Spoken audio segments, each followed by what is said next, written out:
Ni yw Clwb Rhwyfo Llandaff. Mae yna tua 100 o aelodau yn Clwb Llandaff.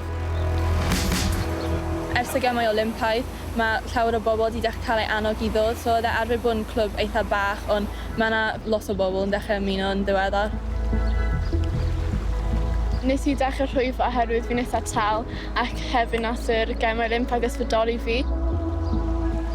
Mae rhwyfo yn eitha gwahanol i chwaraeon eraill, fod ys dim lot o pobl yn y ysgol ni'n rhwyfo, felly mae'n gwahanol i rhywbeth fel athletau neu nofio. Wel, mae rhwyfo'n gofyn llawer o'r corff, chi'n neud yr un symudiad drosodd a drosodd.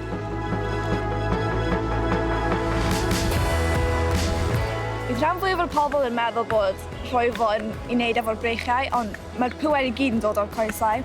Felly, i bod yn rhwyfo'r da, mae angen coesau cryf iawn gyda ti a llawer o bŵer. Nath un o'r oedolion cwmpo mewn single shelf yna. Wedi bod yn neud yn dda, so sa'n eisiau sy'n nath e. Dim manon byth di dysgu mewn. Fi actually heb. Fi di cwmpo mewn, pen o dan o'r popeth. O'n i wedi cwmpo mewn yr un pryd fel fi 5 munud ar ôl hi tro gyntaf. Bach o domino effect.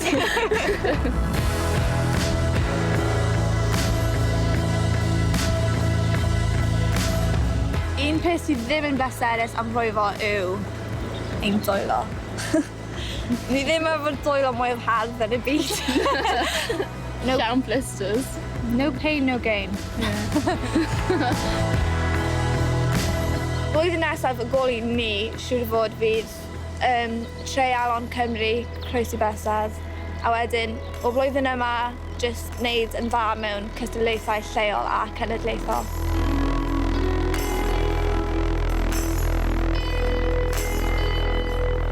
Ni'n dod cwpl o weithiau wythnos, siŵr o fod fel 5 gwaith, ond ni'n neud mwy nag un sesiwn ar y penwythnos, fel 2 ar dydd Sadwrn.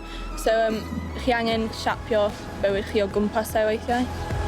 Mae'n gallu cymryd dros bywyd ti. Os ni ddim gartref neu yn yr ysgol, ni fan hyn. Fi'n gweld pawb yn y clwb rhwyfo fwy na be fi'n gweld fy nheulu, so mae fe jyst fel ail teulu llawer mwy.